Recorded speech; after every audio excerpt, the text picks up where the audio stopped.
Welcome to UberCube, the podcast we discuss all things cube, but with refreshments. This is your host, Anthony Adams, aka UberBear, and I'm joined by my co-host, Just Stu. Or, as recently referred to, Stu the Just, but we can't call him that. Stu the Just? Yeah, we had a listener who put it out there, like, I can't wait for him to be called Stu the Just, and both myself and Stu's wife put the kibosh on that immediately. That's going to just, we'll never be able to disrespect or shush Stu ever again. Yes. I think I'm just. I think that fits. It's like a little warm blankie for you now. I get it. All right, so we've got a pretty interesting conversation today that we're gonna, a particular archetype driven. We've had some requests. Would you agree? Archetype, definitely based on the feedback I've seen on the socials, on the Twitterverse and the Redditverse. This has been like a good and popular topic, like anything to do with archetypes people are about. So, and this is another one, don't need a whole lot of introduction, but tell us what we're doing today, Anthony. Well, we're going to name it Dig 'em Up. Dig 'em Up. And before we even get going into the topic, we're going to do the thing we always do here at UberCube, and we're going to enjoy our libations of the pod. We're talking about the refreshments, and this one, we're doing something a little different today. Because it's a very solemn topic. It is. So instead of the usual, cracking a beer, we're gonna keep it classy today, and we're sitting back. No cigars, but we got a nice glass of red wine, a Chilean Cabernet Sauvignon. It's pretty tasty. Stemless glasses, the whole 9 yards. And to explain that, it's because the beer I delivered was hot, and it's in the fridge right now. So there is that. True. So we called an audible here at UberCube. Yeah, Anthony actually did some brewing as well, and we got to wait a month. No. My Uber ale will be ready in about 12 days. It's currently in the carbonation phase of bottling right now. Nice. Yeah, I've got currently a jalapeno raspberry pale ale. I'm excited. That I've had for about 25 days inside the fermenter, give or take. And so it's moved over. It's moved to the next phase. So yeah, we'll be cracking that open. Yes, we will. CubeCon. All right. So let's talk about reanimate. Again, probably doesn't need a whole lot of introduction. If it's not an exclusive cube archetype, obviously, as very few things are. But essentially, it's a archetype that basically you want to get things out of the graveyard and put them on the battlefield, and you want to do it cheap and you want to do it quick. And I don't want to have to pay all those 6 and 7 and 8 manas for these creatures. Almost free. What I like about this particular archetype is it spans across the entire universe. Power agnostic. Yeah, the landscape, right? Yep. Because you can go all the way from a reanimate all the way to, say, a zombify, depending on your type of environment. So it's really neat. I actually run some sort of reanimate package literally in all 6 of my cubes. Granted, its power level is immensely different between the different cubes, but even, say, in my artifact cube, I have a unique way of bringing things back from the graveyard, basically cheating the cost. And that's what makes this... I love this type of archetype. I do as well. And I think for, it's a comfort level as well, right? I think having a comfortable archetype that... hey, you can just take a quick look at the available targets, depending on, obviously, the power. It usually sticks out pretty obviously which are your sort of high power reanimate targets, depending on the power of the cube. And obviously, again, like you say, depending on the I think it's also a fan favorite no matter what power level, because it's kind of a risk it for the biscuit type strategy, right? Like you go deep. It's very all in. And it kind of tugs on those gambling type personalities where they want to try something unique, kind of scrubbing your hands together, going tee hee hee. It builds up for that type of character. I'm not a gambler, but I love me. But it feels a lot like gambling a little bit. It's pushing your chips all the way in on the table when you do this thing. So let's talk about the setup. So the setup typically is going to involve 2 to 3 targets. They're going to be the bombs, and we'll talk about the bombs in a few minutes. And what you're also going to need in this package is typically some discard outlets, and we'll break those down shortly. And then we've got, and this kind of falls into what I just said, it's the looters and the rummage effects and some self-mills even. Although players tend to shy away from self-mill, I support this type of reanimator strategy within my horror cube, which we'll be doing a special on around Halloween this time. That's right. And then the reanimate spells, typically you want 2 or 3 of them. So you got 2 to 3 bombs. You got to have to way of pitching them in your yard. You want to get them either out of your hand or out of your library into the yard. And then you want to use the reanimate spells. We're going to classify that as an entire category, right? Yep. And these are the cards that are going to cheat them back onto the battlefield. That's right. Cheats. That's the word. It's That's cheating. This is a super cheating. cheaty. I guess when I called this gambling, this is more of somewhere between gambling and cheating. Yes. It's a little bit. It's straight up cheating. And so we're going to kind of go over to a next little piece. And Stu, would you mind taking on this next little topic here? We got a neat idea. Yeah, we're talking about like what is, magical Christmas land is kind of, I think, a pretty commonly used phrase, right? So it's where you've just got the first 7 cards or even less. It's just it, right? As soon as you open it, right? It's the God I'm thinking, right, what do I want to do? I don't want to be waiting. Again, we can talk about this a little bit later as well, but reanimate really does work best when you've got that bad boy on the battlefield immediately, right? Turn 2 is a fine, but if you can get it out turn 1, which, hey, may just be simple as land, dark ritual. What do I want to do? Have I got is it like vintage cube? Do I have a Mox Jet as well? You know what? Let's have a Mox Jet. Let's Christmas throw that in as well. So now I've got 4 mana, right? So now I can use 1 for Entomb. Perfect. Now I've got that bad boy in the graveyard. I need 2 for an Exhume, but I've got 1 more. So let's Thoughtseize OP over see what we got going on. Let's make sure you haven't got some bounce effect or a force of will or days or any of that kind of nonsense. And, if the coast is clear, then, sorry about your luck. But and then we're going to bring out Grizzlebrand and, or Archon of Cruelty. Which we're going to talk about these in a few minutes. But basically, in that perfect magical Christmas land scenario that he just threw at you, that generally leads to a scoop. You know what? If I'm being honest with you, though, I don't mind doing that once or twice, but that's not a fun reanimator for me. I like the machine type reanimators. I like the build up. I don't know. I like a little bit more. You like the Grave Titan? Yeah. What about Iona? No, not even all. No, Iona, I hate that card just so much. I actually refuse to run that in any of my cubes. Yeah, we pre-gamed a little bit about this, and I think there are fun reanimate targets. And then there's unfun. Yeah. And then there's unfun. And this is something that a lot of people have been talking about lately, not only on Twitter, but in our recent little interview we did with Derek when we reviewed basically for CubeCon. Yep. And then even with May, she spoke about this as well. And what we talked about is where is the fun in your cube? And even though I'm at the highest power vintage level, right? Yeah. Again, no storm. But I'm playing the highest tier. I still won't put cards in there that are simply unfun, like Iona, which we'll talk about her shortly. But for me, she's just not a type of payoff I want to put for this strategy. That's fair. I don't want the game just to be broken because you reanimated. I like the fragility of reanimating something. Yeah. You don't have to just scoop. And I like the idea that someone could Path to Exile your threat and remove it, and the game is not over. Sure. But if they name white or something like that, you're done with Iona. Right? Yep. So, all right. So let's talk about the kind of the scenario. So we just ran through... Bit of a Christmas land. Yeah, it wasn't really a real one, but it's kind of the perfect situation. So let's talk about the pieces. So typically, the builds are going to be Dimir, they're going to be Grixis, they're going to be Sultai, Rakdos. Basically, where black is the primary enabler. White has some effects, like Late for Dinner. It's a personal favorite of mine. I love this card. It's good. Card. It's a popper type card. It's just really cute. Gets you food. And then also, it performs best in smaller cubes, and it's got purely to do with density purposes. Yeah, you need to be able to hit all the pieces, right? You've got to be able to get a way to get a creature in the graveyard. You need a way to bring it back. I run it in my 540. Instead, what I choose to do is use just enough, targets and enough in my hand. And it's kind of whenever you're drafting this, you have to kind of pick up the cards and decide they're worth your time anyways. Yeah.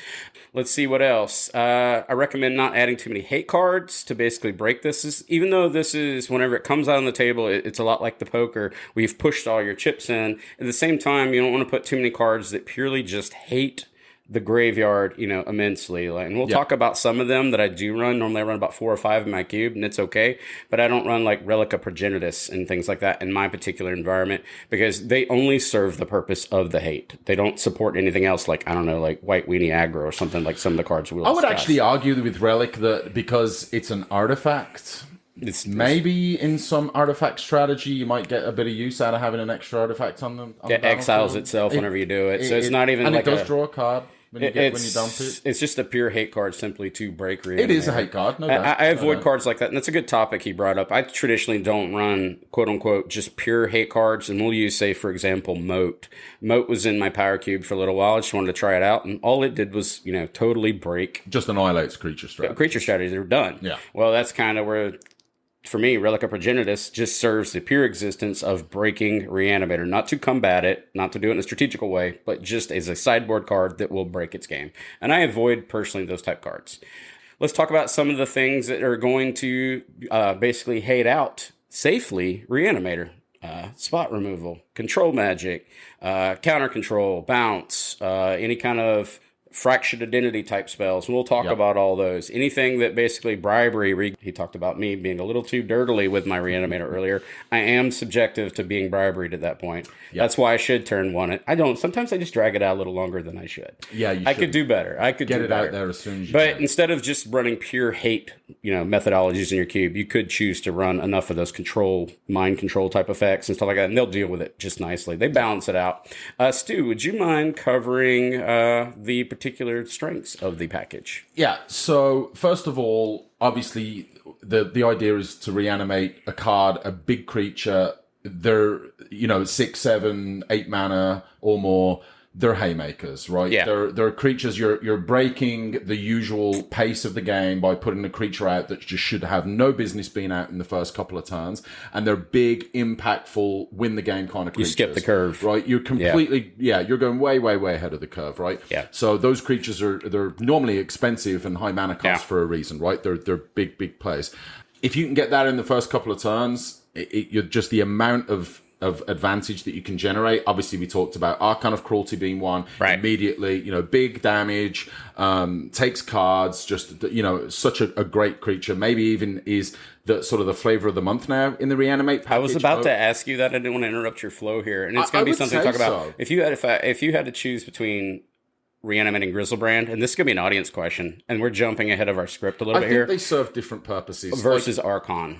Which ones you prefer? And the listeners, right? I would say... I'll put a Twitter out there. If you've got, I would agree that the actual straight up reanimate is kind of all in, but the great thing about it is because it's a deck that requires density of pieces, right? You need those, but there isn't a million of them. Yeah, you need a couple of discard outlets is nice. A way to get a card into the graveyard and then out on the battlefield is fine. But you've got a lot of flexibility to be able to sort of build that as a sub archetype into a deck. So if I'm building like Reanimator with a Storm, then I want Grizzlebrand, right? I want the cards, right? As an example. So in that instance, I'd probably rather the way I categorize them in my thought process on it is Archon is almost like an offensive type card, as in whenever it comes out, it's stripping their hand, it's doing the thing, right? Grizzlebrand for me is a little bit of a defensive posture.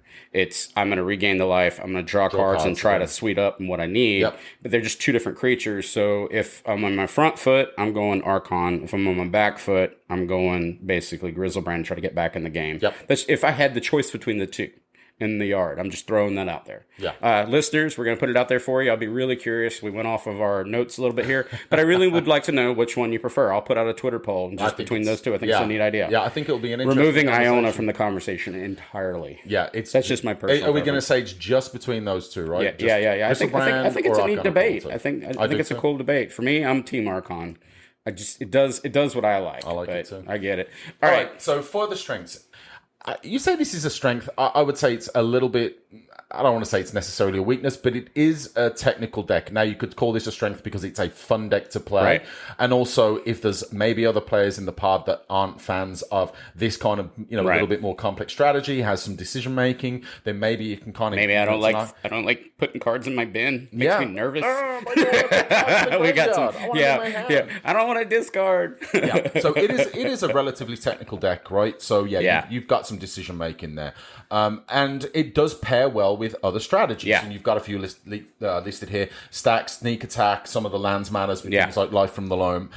Definitely, and like I said earlier, I do like to build this within sort of a deck that's not just a pure reanimate deck. I do always try and build I like a sneak attack type strategy. I like pitching them at them and then bringing them back. That's a different type of reanimator. It's more of that's on the back foot or post actually attacking. But it's not so much the streamlined plan of I'm going to pitch it to the yard and then I'm going to bring it back to life and then I'm going to hope you scoop. Instead, I'm going to attack you relentlessly with this Archon of Cruelty. It's going to die at the end of the turn and then I'm going to reanimate it, bring it back, and then, well, sorry. Sorry about your life. Yes, hope you had fun. Thanks for coming. Threats can be off color a little bit. Yeah. Which I like, right? So the obvious one, we can talk a little bit more about the actual colors, but we can talk a little bit more about the targets. But an obvious one is something like Iona. Oh, yeah, I was going to say like Iona. And also Woodfall Primus, which is a real popular one, right? Big creature, has persist, destroys a permanent. Really, really basically, you can go completely off color. Like, you don't have to be so wrapped up that I have a Dimir deck and I can just throw in this big, giant gruel monstrosity, and that's going to be my target that I'm going to attempt to pitch in the yard and bring back to life, is what we're saying. Yeah. Even though they may be pseudo-unplayable in your hand and they're dead draws. Yeah, so that is the risk it for the biscuit. Yeah, and like you said, I think that this is for me the biggest strength of it is the fact that it can be scaled so beautifully. It just doesn't matter what power the cube is. Right. It doesn't matter if you're vintage, 540, whatever, Popper, vintage 720, Popper has all the way iterations down to of this. Exactly, I mean, right? And it's just it does have such a fun factor and just a warm, fuzzy, like everybody knows reanimate, right? Maybe not everyone wants to play it, but everyone knows it. Another note I put in there too is it doesn't really care about board wipes. Go ahead and wipe away because hopefully you've got 2 or 3 of those reanimate and you're not so linear in your strategy that you have some backup. It is good, in my opinion, to have either some tutors or something as a backup, right? You want to you want to be able to search out these it's reanimations. Never bad to have tutors. Yeah, because you could really set yourself up for failure if you overly put all your eggs in one basket and you don't plan ahead a little bit. Yeah. All right, tell us about the weaknesses. Yeah, the weaknesses we talked about was the graveyard hate spells. Granted, we've got stuff like, scours and stuff like that are perfectly healthy and they do what they're supposed to do and they remove cards from graveyards. But then on the other hand, we've got the Relic of Progenitus, or we've got the Tormund's Crypt kind of thing. Yeah, let me ask you another one, right? Now, and I know we don't normally go too much into detail in the sort of these initial discussions, but what about something like Unlicensed Hearse? Oh yeah, so I'm running that in my currently in my artifact cube, and because it only gets 2 targets, and it was rough. It was rough. I played against it. It's a threat as well. That thing can get serious real fast. I like it, actually. I played against it recently in a match. Actually, it kind of crushed my strategy. Yeah. It's the watch list card a little bit for me, but it needs to be there. I'm going to keep my eye on it in my artifact cube. When you guys are at CubeCon and you're playing my artifact cube, that Unlicensed Hearse is a little rough. It's a doozy against like modular effects when I was trying to bring stuff back or dance from the mats. That card was crushing my soul a little bit. Yeah. It's a rough one. So Unlicensed Hearse, artifact vehicle, 2 mana to cast, and it's just a tap to exile up to 2 target cards from a single graveyard. So it doesn't have summoning sickness. Get it in there pretty quickly. And obviously the reanimate player is going to try and get the reanimate online as soon as the card's in the graveyard to, prevent effects like this. But it's a strong effect. I think I agree with you a little bit here, and I didn't want to, but in my opinion... You never want to. No, I didn't want to on this one, because the only reason why I would even say this one's okay, because it's not just a sideboard card per se, like Relic. I think it's actually a playable... It's actually a threat that you can crew up. And so I can see that being viable. The other thing we talked about before was the efficient, as far as weaknesses, the efficient spot removal. I mean, Grizzlebrand, Archon of Cruelty don't do so well against Path to Exile, Swords of Plowshares, Swift Reconfiguration, which is one of my new favorites. Mind control effects, and we're going to put this as a category. That's going to be our briberies, our control magic, our treacheries. Bounce effects, which you don't typically see in the highest powered anymore, although, they may be on a creature, but it's not something you see so prevalently. It happened to me the last time I played Reanimate. I got it out. I think I passed all the way through with 8 cards in hand to pitch Grizzlebrand, and then reanimated it turn 2, and OP had an immediate bounce spell. And respond, pay 7 life, draw 7 cards. Didn't draw anything. I didn't have any action after I drew. That was it. I just drew terribly. That is the opposite of Magical Christmas Land. That's the draws. And obviously I'm drawing, not even just drawing 7. I'm drawing 14 cards. It's like turn 2 or 3. And the other weakness of it, now I'll use this as it'll be the fragility of it. And what I mean by that is it requires setup. It requires discard outlets, tutors, looters, rummaging, self-mill effects, and then the pieces to bring it back. And it has to be in your hand. I mean, there's a lot going on with it. It doesn't just fall into place. It's not constructed. It's actually a type of archetype that would play significantly better in a constructed environment. Doing it in cube, it is a little bit of a roll of the dice to get all your pieces to come together. But when it pops off, it's super strong. Oh, and then another weakness to it would be like hand stripping, like he was talking about before. He's taking out my pieces, like my reanimate and stuff like that, out of my hand. Those are my key pieces. It sucks to look at your hand and you're like, oh man, I've got Entomb, I've got, I got everything, and then turn one OP's like Swamp, Thoughtseize. Take your Entomb. And then you're just stuck in your hand. And then you're just looking you're at like, I was nothing. going to discard that Grizz Daddy, but no, I'm not. Yeah, it's awkward. And then you got to just find a whole nother strategy. And that's why you should have layers to this. So let's talk about and we've kind of talked about some of these. We like to categorize here. We're going to do the S tier bombs. Stu, would you mind? You love the S tiers. That's your favorite. I like the dumpy magic cards. Stu likes the powerful ones. There you go. So we already talked about Archon of Cruelty, and like I said, I really do think this has become like flavor of the month in the reanimate strategies. So Archon of Cruelty, it's a creature Archon. Typically, it's 6 colorless and 2 black. When it enters the battlefield or attacks, target opponent sacrifices a creature or planeswalker, discards a card, and loses 3 life. You draw a card and gain 3 life. That's a lot of text. Yeah. It's a lot of effects. It's a just obscene amount of value for a single creature, and that's obviously why it costs 8 mana. And something you'll notice is a theme for Reanimator. I'm not saying the word uncastable, but it's virtually uncastable. I mean, it cost 8 mana. In the highest powered environments, the game would be over by then. That's why you're cheating. You're cheating here. We're gonna jump at least 5 rungs on that curve. Yeah, I mean, I do. Well, one of the things that I think this kind of archetype really favors from, obviously, fast mana is kind of a little bit obvious. Definitely more so with Archon of Cruelty over other target here in the S tier, which is Griselbrand. Archon of Cruelty is 6 colorless, 2 black. Griselbrand is 4 colorless, 4 black. That's a very, very different. You would hope that you would have the mana to support it. But semi-castable in a natural way. But also, you think, right, I'm taking any kind of ritual very, very highly. Obviously, Dark Ritual is just an absolute house in a deck like this, right? So if you've got a Mana Crypt, a Sol Ring, land, a Mox Jet, even any kind of fast mana, suddenly even 8 mana, even with 4 black pips, suddenly becomes much more plausible. So Griselbrand, again, 4 colorless, 4 black, legendary creature, demon, flying lifelink, 7/7, pay 7 life, draw 7 cards. Probably doesn't need a whole lot of introduction, but there you go. Has been the reanimate choice for just those two are S tier. We did put another one here. I'm going to drop them in S tier just because this art is sick. It is Grave Titan, and for 4 colorless and 2 swamps, you get a giant 6/6 Death Touch. Whenever Grave Titan enters the battlefield or attacks, put 2/2 black zombie creatures tokens onto the battlefield. Notice they're not tapped. So this is a army in a can. We talked about this before, and that's what this represents. And I love Grave Titan, and obviously you just brought up a great point. Yeah. Grave Titan is incredibly castable at only 6 mana, right? Big difference, obviously, between 6 and 8 mana. 8 mana, 4 pips on Griselbrand, much more difficult. Archon of Cruelty, just the 2 pips, but still 8 total.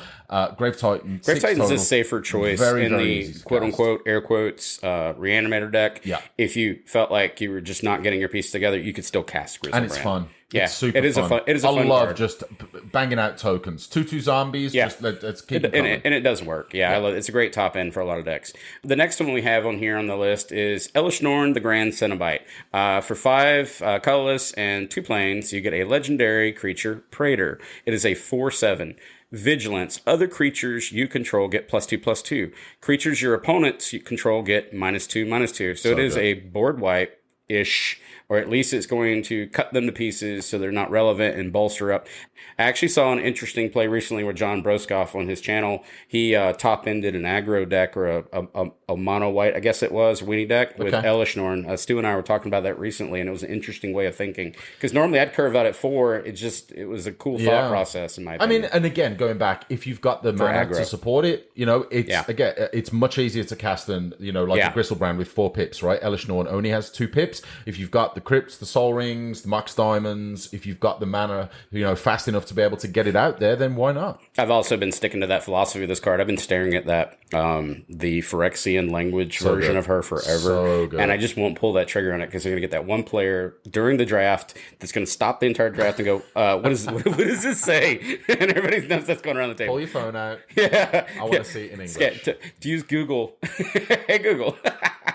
Anyways, the next one, this one's the one that I personally have just ill will towards this card. And I won't run it in my environments. And it is Iona, the Shield of Emeria. And for 6 colorless and basically 3 white pips, you get a legendary creature. Angel is a flying 7/7. As Iona, Shield of Emeria enters the battlefield, choose a color. Your opponents can't cast spells of that chosen color. Womp womp. This comes back to that, just because it's high powered, Very for unfun. me, it doesn't have to be completely unfun. This literally gives them no way out. And I guess that's what I don't like about it. Reanimator, again, it's kind of, it's a really cheaty thing. I dropped my Archon, I dropped my Grizzlebrand. Sure, that's great, but what I like about it is not because I don't want Stu to scoop. I want Stu to try to interact. You want me to I want him to try to solve it. Pain. Yeah, I do. I want to drag it out, but I want him to at least feel like he can solve it. Yeah. And what I don't like about Iona is maybe he can't solve it. Maybe I've got a mono-colored deck. There's not a whole lot he can do now. Except, I mean, sideboard, an entire new deck, I guess. Yeah, if you get it out quickly, especially like if you're playing, maybe against the mono red burn, which is a great archetype. That's the end of the game. Yeah, like, you get this out in the first couple of turns. If you're, you're. It's a brutal bomb, but I think it takes the fun out of the cube. And that's just. I know a lot of these are all going to be brutal, but this one is just a different level of brutality for me. Yeah. The next one, Stu, would you mind taking this one? Yeah. So Sundering Titan. Again, probably one that doesn't need a whole lot of introduction, but it's a artifact creature golem. For 8 colorless mana, you get a 7/10, and when it ETBs or leaves the battlefield, you get to choose a land of each basic land type, then destroy those lands. So those AB duels are screaming. Yeah, like, so it's like, bear in mind, it's not just basic lands, basic land types. Types, so that.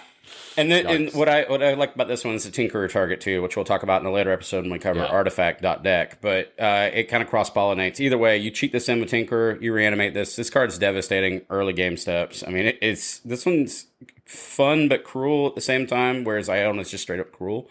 The next one that we have on the list, and we wanted to kind of showcase that it doesn't have to be in color. Granted, this is going to be a green card. Green does like Reanimator, but what's really neat about, all these colors we showed you, it goes across spectrum. You can run this in a Reanimator deck. They can be off colored, maybe not even be castable with the current, your game-winning strategy, but you run these in as the 3 bombs.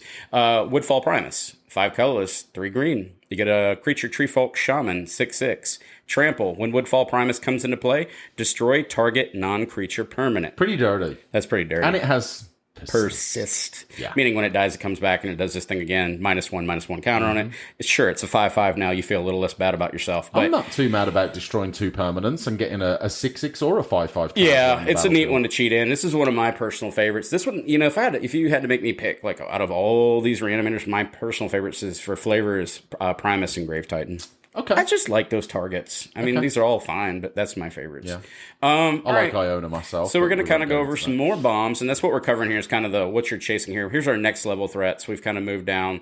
There's some new ones out that are interesting. We're not going to read them all off because we could be in text, stuck in text forever with a podcast.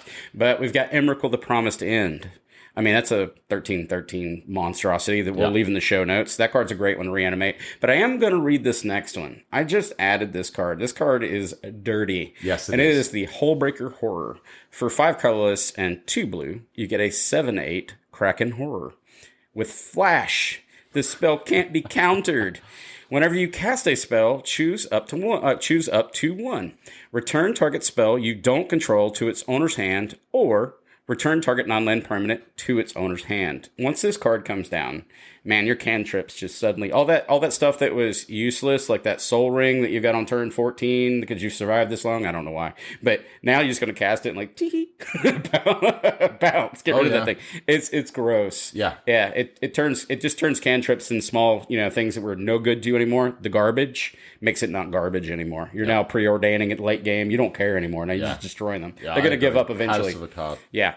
The next one, Stu, would you mind just rattling off some of these? So, Primeval Titan? Yeah, that's a good one. It's a good one. It's not the perfect one. It's not. It's kind of not a hot reanimate target, but no. It's not game ending, but it does. It's not, but it works for me. Yeah. We talked about Lands Matters. Maybe you reanimate in your Lands the life Matters from the deck. Loan type thing. That's where my brain was at when I added this. Yep. I don't disagree with it.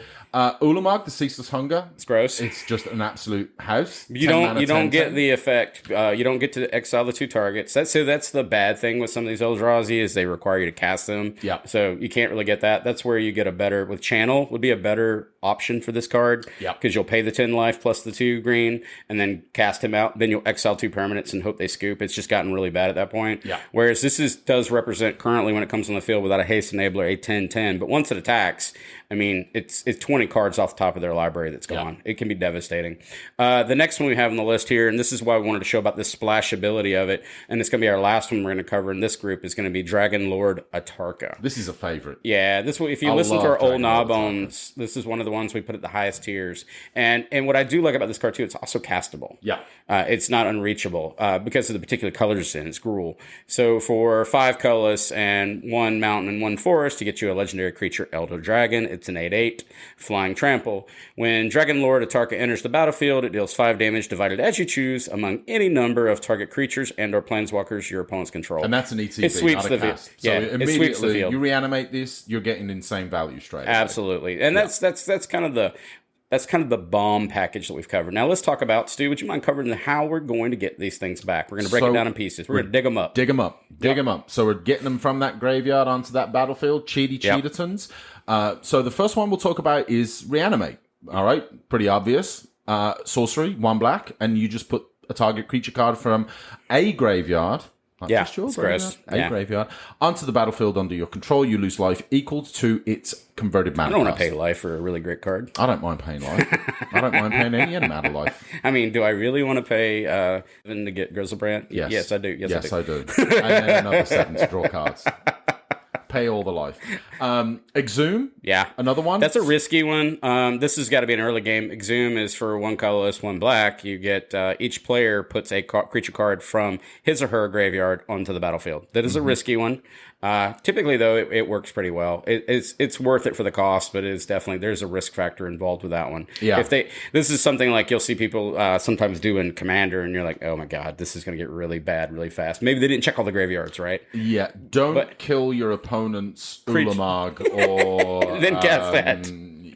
Prime time or whatever the case may be, and then Exhume. Exhume. I think it's starting to show its age. I run it for density purposes, and it's efficient, but it definitely has age. It's got another one. It's got a new partners come out, and it's going to be persist, and this one's going to be more targeted. I do like this card. For 1 colorless and 1 swamp, you get a sorcery. Return target non-legendary creature card from your graveyard to the battlefield with a -1/1 counter on it. This came out in the same set as the Archon of Cruelty, basically. That's basically, this was the target, so it's not a legend. Whereas you can't get Grizzlebrand from this. I do run this in my Powered Vintage environment, and I do run it in my Horror Cube. Yes, it will miss some of the major pieces, but I'm quite all right with bringing back a Sundering Titan or a Kraken or a Mirror Battlesphere or whatever. Yep. This card does enough for me that I'm okay with it. Yeah, I agree. I mean, it the brings reward back, is there. Like you say, it brings back Archon of Cruelty. It brings back Grave Titan. Sure, it misses Elish Norn. It misses Iona, but it gets Woodfall Primus. Primus. Yeah, so I think it's an underappreciated card that I think I'd like to see in more Powered Vintage environments. It gives redundancy, but it's also efficient redundancy. That's one of those things I was talking about early on. I don't want to just slap in reanimator cards in here for the sake of doing it. I'm not going all the way. I respect the Zombifies and the late for dinners, but in my highest powered environments, I need them to be faster. Yeah, right. Agreed. So we're going to go over some other ones. We're going to kind of just read these off because these are older cards and they're going to get really long-winded, frankly. They'll all be in the show notes, but we got our Animate Deads. We have one that I actually run in my Powered Vintage, just comes down for that redundancy that I wanted. Yep. I run Life and Death. It's one of those split cards, not a fuse, where the death portion of the card is basically, it's like Reanimate or whatever. It brings them back and you have to pay the life, but it now costs 1 additional mana. Yeah. You've got Dance from the Dead. You got Necromancy, and the reason why that card, it's starting to show its age too from Visions, but what I like about it has the ability, and I don't know if people miss this sometimes, you can actually cast it at basically instant speed. Yep. Granted, you have to sacrifice the creature afterwards, but this card has a lot of power. The text is so dense on this card. I can see where you could actually miss that. And it's okay. It's an easy one to miss, but you can cast Necromancy instant speed. That's right. Recurring Nightmare, which we talked about recently in our last episode, we were talking about Too Powerful Magic. Yep. It is broken. I only run this in my highest powered environments. That's very reasonable. I will not run this in my flavorful or any of the others. The next one, Stu. Living Death. I love this card. I like love Living this card. Death. I love it. And we talked a little bit about the sort of the self-mill strategy. Yeah. So if maybe you've got a way to just dump a ton of your library into your graveyard, and then Living Death, kind of expensive at 5 mana, so you've really got to do it. And Ultimate haymaker. Yeah, exactly. Exactly. This is awesome. I run this in my horror environment because the art totally implies the idea. But not only that, I do run all the we were talking about before in our pieces. You discard into the graveyard. Or in my horror cube, I'm doing a lot of self-mill, and this is a huge payoff for a self-mill deck. Absolutely. Living Death you don't see in the highest powered environments quite so often. It can still hang, but not the best. But it's really good in thematic cubes. Yep. I like it a lot. I like it too. Then we've got some lower powered cubes, some thematic builds. I couldn't just not talk about here in UberCube. We don't talk exclusively the highest powered vintage. We're saying that what I love about this particular archetype is it spans across all different landscapes of cube types. You've got cards like Unearth, which is actually in pauper cubes. You've got Diabolic Servitude, which is some sick art that you can look that up. It's an enchantment, lots of words. Not going to read all that. These things are really wordy. I run that in my Munson Cube. You've got Makeshift Mannequin. We actually just saw this recently. It was in the MTGO. I have mixed feelings about that. I think it's good. I don't think it's great. What are your thoughts on this one? It's an instant. Is that what you like about it? It's what's not to like about the fact that you can cast it at instant cost speed, 4, right? It does cost 4. Yeah. It does cost 4, and it has whatever creature you bring back. Whenever it's a target of a spell or ability, you have to sacrifice. It makes it like an illusion. It does make it like an illusion. So it's really, really fragile. It's fragile. But hey, if you're kind of stuck, I like it in Commander. I think it's snappy. I could see running it. I just not in my particular suite right now. And I can't talk about this next card enough. Like I said before, for a Christmas gift, I built my younger brother Josh a pauper cube, and this isn't the most powerful card, but this art is amazing. And I actually did include Late for Dinner, which is 3 colorless and 1 plains. You get a sorcery. Return target creature from your graveyard to the battlefield. Create a food token. Yeah. This card is just beautiful. It's got a rhinoceros hanging out with it. They're literally having an elephant just chilling out. The elephant didn't make it. Sorry. It's just, if you guys haven't seen Late for Dinner, look up this art. It's glorious. Rhino is dreaming about it is beautiful. His elephant friend. It's a little sad. It is. This is why we're drinking Cabernet Sauvignon right now. Yeah, he's got his little wooden cup of mead, and he's in front of the fireplace thinking of his old buddy. Like it's super cool. So those are the pieces that we're going to use to bring them back from their graveyard. So now let's talk about how can we fast pitch them in. Stu, there are 2 premier pieces. So, Entomb, right? Absolutely. Without doubt, it's the best one. It's the S tier card. Search your library for a card, put it into your graveyard. You do it instant speed. It doesn't even matter. Doesn't matter what it is. Doesn't have to be reanimator. You can do anything you want with this card. This card's gross. Yeah. It's a fast tutor. Yeah, super powerful. And again, 1 black, just at instant speed. It's the most premier card for getting cards into your graveyard for any reanimation strategy. The second one, Unmarked Grave. This is sorcery speed, and it's 1 black, 1 colorless. And it does have the limitation that you have to search your library for a non-legendary card to put into your graveyard. Again, it's a non-legendary card, not a creature card. Yeah. So, which is nice. Works with Archon, works with Woodfall Primus. So it doesn't quite have the flexibility of Entomb, but it's only two mana. And if you want that, you need that redundancy, why not? Yeah, I actually enjoy these 2. Granted, one's S tier, the other one's just basically a substitute. But if you had to find a substitute and you want to put it side by side, I think they're fair. So let's talk about so I've just drawn my 7 cards, right? And in my hand is, I've got my Archon, I've got my Grizzlebrand. We're going to pretend that I'm holding Iona, even though that finger's burning from touching that horrible card right now. And I can't cast any of these cards. How do I get rid of them, Stu?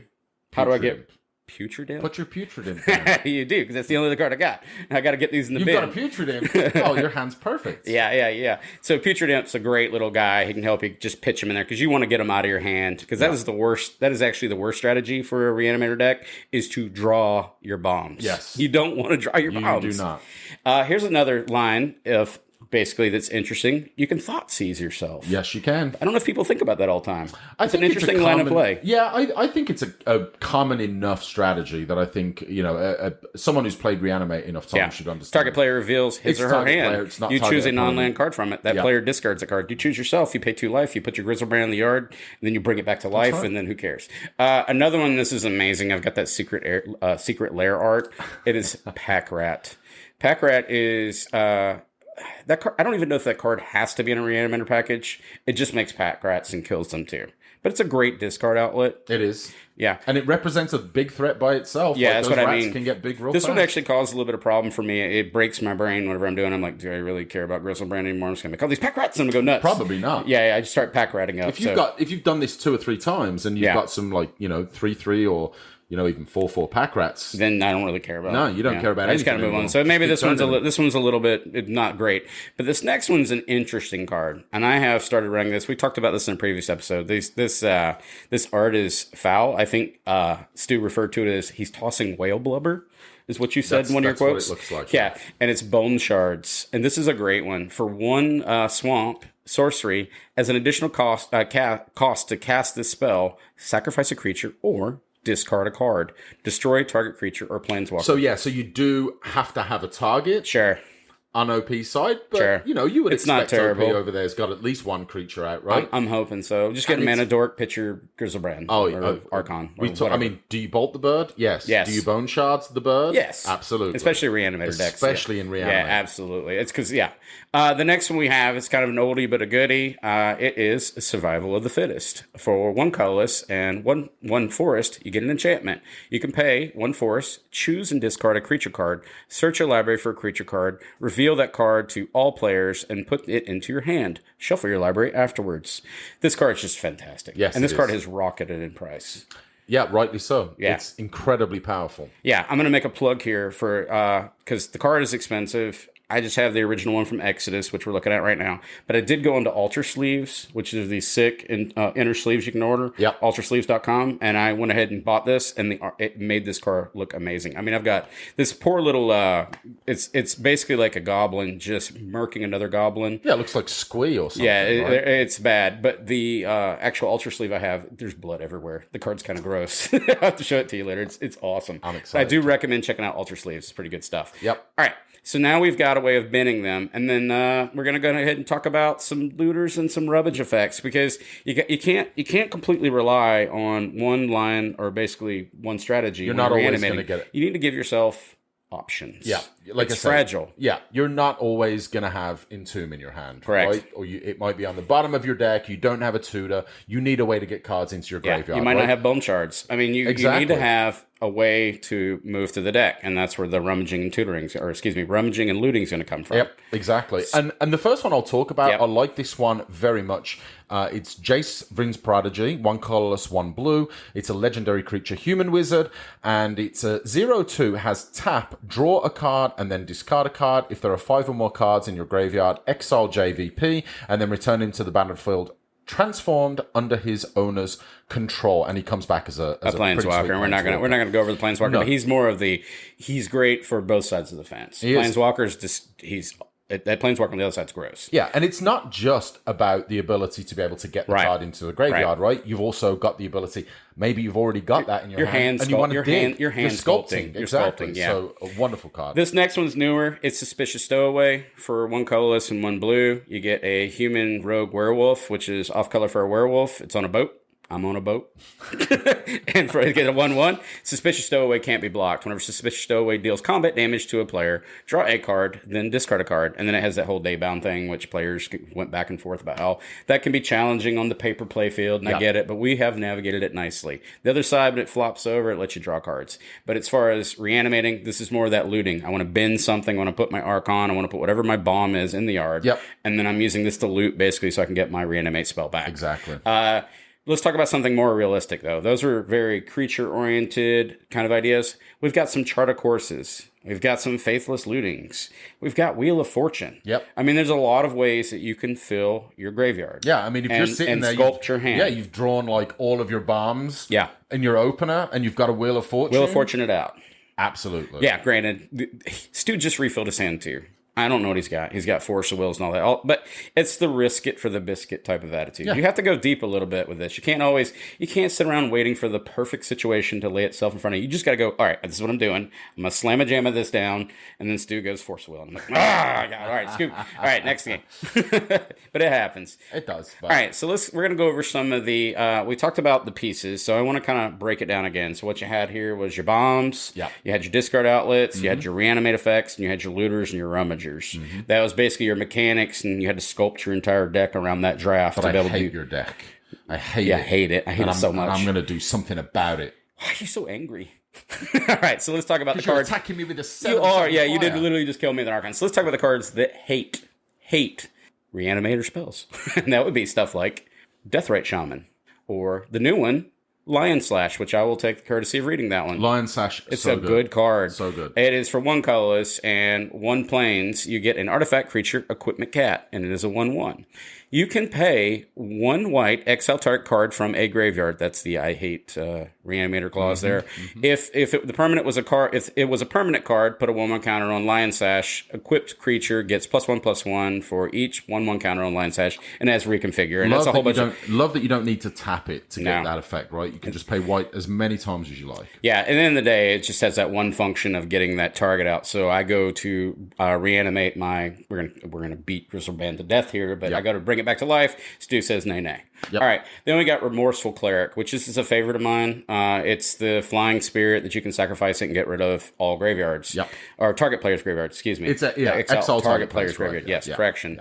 The next one we have is Scours. Scours is an oldie but goodie. I think this one's the one that draws the most hate. I think of all the cards in Commander, this is the one card that people, every time it comes out, people are like, he's got a Scours, got to kill it. Like, they almost like ignore Planeswalkers just to kill Scours. Everybody's threatened by Scours. That should really say a lot about how powerful this card is. I think it just gives so much credence to how strong graveyard strategies are in general, right? That you have to build cards to, to hate exactly. it out, right? There's so many cards nowadays that have impact on the graveyard, right? Look Right. at something like Ren and 6. Right, Yeah. Ren and 6, super powerful card. Sucks if you can't get your lands back from the graveyard, though. Yeah, especially it if does. you've got a bunch of fetch lands. Yeah, You know, that effect is just bananas. But Yeah, so Scours, very Scours is popular fantastic. card. Then we have another one here, too, that's fantastic. I actually run this card in my La Femme Fatale cube. I run this in my Powered Vintage cube right now. It's because it's white weenie, but it's Containment Priest. And for 1 colorless and 1 plains, you get a creature human cleric 2/2 with flash. If a non-token creature would enter the battlefield and it wasn't cast, exile it instead. That is the backbreaker. That deals with the problem. You don't have to worry about any layers, about them bringing Grizzle back. It's gone forever. Yeah. Right? And I love this card. And I don't think it's a hate card. Let's break it down. We talked about... definitely a hate It's card. a hate card, but it's a playable functional, card. It's a playable, functional hate card. Yeah. That's not just relegated to a sideboard. You can actually use this as a straight up 2/2 attack, right? Yep. I mean, it is what it is. I like those type of cards versus like a Relic of Progenitus, which is literally relegated to a sideboard card. That's just my opinion. Yeah, it's great. It's great. You know, bribery. Go into the deck, bring your creature out. Not today. Not today. Stick that out. No, you don't get it anymore. Obviously, the reanimate strategy. So, but it's a 2/2 for 2, and it has flash. So it's a bit of a bit of surprise tech for mono white. I like it. I definitely think it's really powerful in this, but it's not unplayable. No, I enjoy it. All right, we're going to move over to the other things that Reanimator hates. The Path to Exiles. We talked about this. It's just straight up spot removal. You invested all this in this creature, and you may not have a method of protecting it. Path to Exile, Swift Reconfiguration, Sword Plowshares. Those are like the worst.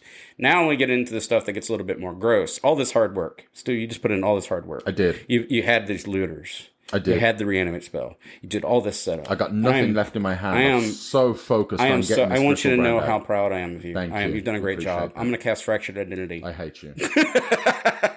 I scoop. Gimmies. I'm definitely scooping. That is like the worst. All right, the next one we got is Phantasmal Image. I mean, that's just a great card. It is. I'm going to copy your Grizzlebrand. Now So much utility. You can, Yeah. it's definitely great to get a Grizzlebrand or an Archon or Cruelty. I got one too. Yeah, now I got too. one. And then we got Bribery. You took too long. You had your time. You didn't go fast enough. You better speed up. I'm going to go in your library. Oh, is that a Ulamog? Sweet, dude. No. Yeah, I'd like that. No. Are you going to Containment Priest? Are you Containment Priest me? No, you didn't see that. Containment These Priest. aren't the creatures Why you're would you run looking for. Containment Priest in your Reanimator? Why would All you right. run Bribery?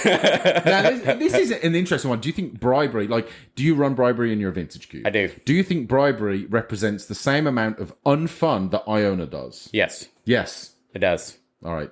I'm not arguing. Did you want an argument? No. I can do it. Hang on. Just Wait. purely for conversation. Let me turn my head around backwards. All right. Yeah. So, no, I think Bribery. It's kind of a. I think BS it's. card. I don't think it's a kind great. of unfun. I don't think it's a great card, but I still run it. So yeah, I don't think Bribery is a very fun card, right? No, I don't because either. it's kind of expensive, and yes, it can be quite easily interacted with, but it's just not a fun card to have someone just dig through your deck. And if I'm really like, okay, I know I've got a creature in there that's just going to end the game, I'm happy to scoop to a bribery. Can I counterpoint, though? Yeah, this is a real train wreck for a reanimate deck, right? That's like the worst nightmare. Exactly. But traditionally, bribery, because of the efficiency or the power creep that we've seen in Magic cards lately, that the threats within the decks have gotten smaller and leaner, that bribery is not getting those big old fat bombs. I mean, not to make jests, but like the Shivan Dragons of the once was and the super bombs of, 1993, those are what you would go and grab with this type of idea. Granted, not in 1993. Whereas in the modern Magic, these have gotten so streamlined, there's less viable targets. It's almost like almost a sideboard card now, because you have to have a reason to want to bribe. 100%. But if I had bribery and I knew you were in a reanimate deck, hell yeah. Absolutely, because you're playing unfair Magic. Don't get mad at me because I'm playing unfair Magic. We're doing this together now. We're in it. And then you got the control magics, and then you got the treacheries. These are both going to basically steal that threat, that bomb. They just entered the battlefield. Yeah. These are slower. Hopefully whatever they had didn't have haste. You've had time to maybe deal with it.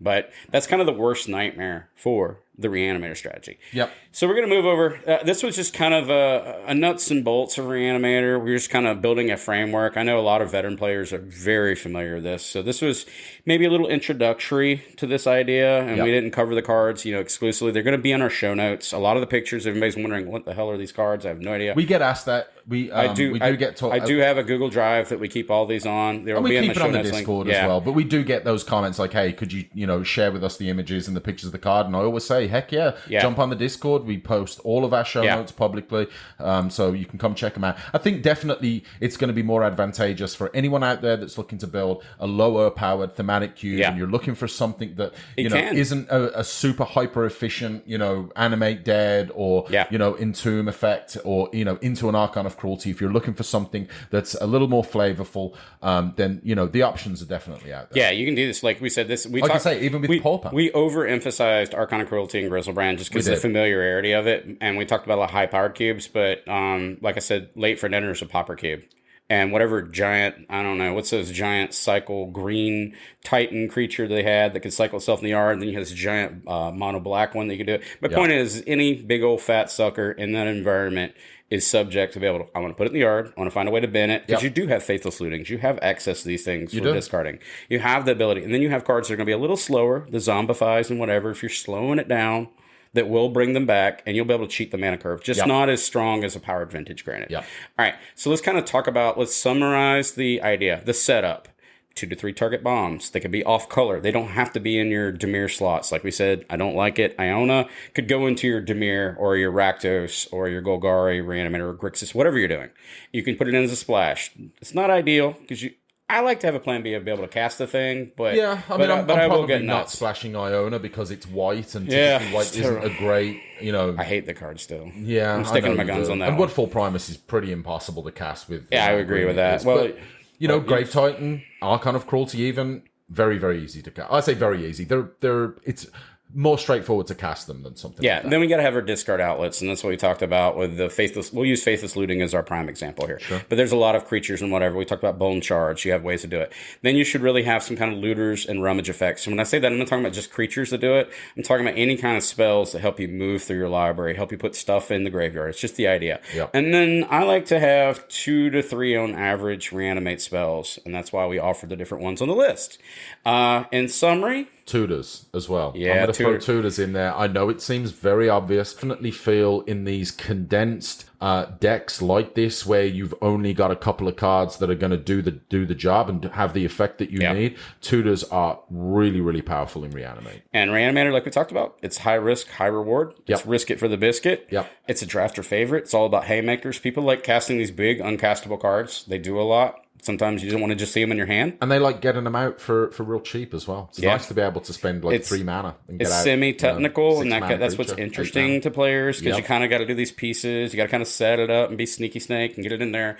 But at the end of the day, we talked about, it's really fragile. It's not only fragile to the removal suite and the fractured identities and all that, it's also fragile to the fact that density is definitely an issue for this archetype. That's why I do run some of those unmarked graves and not the best of the best, right? I run the death side of life and death because I need density so that I can make this a viable archetype in 540. Because you start getting the larger power cubes, it gets even worse. Now you're going to start picking out, if you want to maintain it, people are going to that Zombicide, or excuse me, the Zombicide. Going to the Zombify. Cool game. Zombicide's an amazing Zombify. game. We're going to the Zombify, basically, side of the fence, right? So it starts getting out there. Other than that, this was just kind of a fun, I know, maybe a structured, wanted to go over for any new curators that are coming in the game. They wanted to know if they can run a reanimator suite. I highly recommend you put this in some form of it in all your cubes. It's just my personal favorite. Yeah. I realize that some people have chosen not to run it because it does lack reliability sometimes. Yeah. It can be frustrating, but I kind of like the rolling the dice on the craps table with this a little bit. Stu, you got any final thoughts? Yeah, I would echo that. Like, it's such a favorite, right? Yeah. It's a fan favorite, drafters favorite. I don't want to say expectations. If it's vintage cube, yeah, sure, you're definitely expecting to have some kind of reanimate strategy in there as well. But it's such a cool concept, right? To be able to get these creatures out, to be able to cheat them in. I want to put Grizzlebrand out. I want to put Archon of Cruelty out, right? Yeah. If I'm playing that kind of cube. But it will always fascinate me if I'm looking at a new list, like, oh, you've got Reanimate package in a themed cube. Cool. Nice. What are your targets? Yeah. Like, how are you getting And them it didn't out have to there? be that. It can be like Terastodon. Okay, I'm down. I ain't mad about I'll do it. Terastodon. I'll do it. Nasty Terastodon. Let's go. Heck yeah. Other than that, this has been a fun episode. We're going to move over to our social. Stu, would you mind taking it away? Yeah, absolutely. And please, as always, if you enjoy the show, we would love to hear from you guys either on the Twitterverse. We really would appreciate if you would give us a 5-star review on whatever your chosen podcast platform might be. Really does go a long way to, getting us out there. We want to reach out to, get exposure to more Cube players, to more Magic players, to anyone who might have interest in this most incredible format, best format. So again, really appreciate it. Anyone who's left a 5-star review, or if you do that on this or any other episode, we will thank you very much. You can find us on Twitter. Reach us. Yep. We appreciate the We are feedback. active. We are and active we on the love, We are Twitterverse. active, and we love the conversation. We've had some great conversations recently on Twitter. Again, we talked earlier in this episode. Talk to us about Archon. Talk to us about Grizzlebrand. What's your favorite? Hit us up on the Twitter. We got one Twitter poll that I did put out there. It's very important we talk about. That we should have talked about this before. I put out a poll, and it was Team Cake, Team Pie, Team Cobbler. Which one are you? And guess what? Undecidedly, it was Team Cobbler. It was. Large volume of votes for Cobbler. Pie was not far behind, and unsurprisingly, and I'm good to say it, Cake was a distant third. Cake is very specialized, I think. So that's kind of, it's not the fault of Cake. It's just very specific. However, as I mentioned, does that include cheesecake? Because cheesecake you can't, I don't think you can put cake, like sheet Is cake. it just unfair to all it's other not even fair to categories? it's all fair to all other cakes. It's not even fair to cakes. It's just not. Cheesecake is it purely... even fair to pies and cobblers? No. Okay, Don't insult an apple pie, bro. That's okay. All right, cool. All right, so yeah, reach out to us at Twitter at UberCubeMTGPod. Again, get in all the discussion. You can hit us up via email. We are UberCubeMTGPodcast at gmail.com. And on the Twitters, you can find a link to our Discord. We got a few people there, hang out with us. We talk about cubes, we talk about cards, we talk about archetypes. We talk about my beer that I brew. If anybody wants to learn about that, hop in there. We can talk about that too. I can give some pointers, my pros and cons of doing it. It's a good time. Cool. And we've also got our Patreon. And Mr. Anthony, why don't you tell us about that? Yeah, so we've got a Patreon that we launched recently. We've got it basically set up. It's going to be Patreon basically at UberCube. You can look it up. It'll be in the show notes. We've got a suite of menus that are lined up there just to basically include the community. What we're really looking for is fan interaction, community interaction. We want sound bites, sound clips. We want people to be actually part of designing and working on the show. I mean, check it out. See what you think. We're looking for feedback.